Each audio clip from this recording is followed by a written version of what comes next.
గిద్దలూరు ప్రాంతీయ వైద్యశాల నిర్మాణాన్ని చూసి గిద్దలూరు శాసనసభ్యులు ముత్తుముల అశోక్ రెడ్డి అవాక్కయ్యారు. ఈ నిర్లక్ష్యానికి బాధ్యత వహించిన వారి విషయం అవసరమైతే ముఖ్యమంత్రి, ఆరోగ్య శాఖ ప్రిన్సిపల్ సెక్రటరీ దృష్టికి తీసుకుని వెళ్లి బాధ్యులపైన ఖచ్చితంగా చర్యలు తీసుకునేలాగా ఉపక్రమిస్తామని ఎమ్మెల్యే తెలిపారు.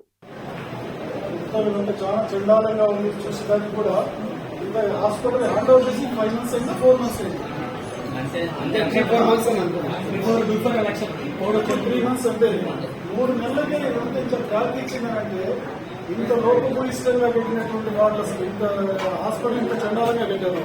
అక్కడ కూడా కంప్లీట్ గా భీమం అంతా ట్రాక్ ఇచ్చేసింది. భీమ్ కింద అంతా కంప్లీట్ గా వర్క్ కూడా బాగలేదు. అసలు ఫినిషింగ్ అంత దగ్గర చేశారు. ఎట్లా అసలు అతను సూపరింటెండెంట్ ఎట్లా హ్యాండ్ ఓవర్ చేసుకుంటే నాకు అర్థం కావడం లేదు. హాస్పిటల్ ఇప్పుడు వర్క్ బాగాలేకపోతే హ్యాండ్ ఓవర్ చేసుకోకూడదు. మనం హ్యాండ్ ఓవర్ చేసుకోకపోతే అట్నే ఉంటాడు అతను. ఎట్లా చేసుకుంటాడు అతను?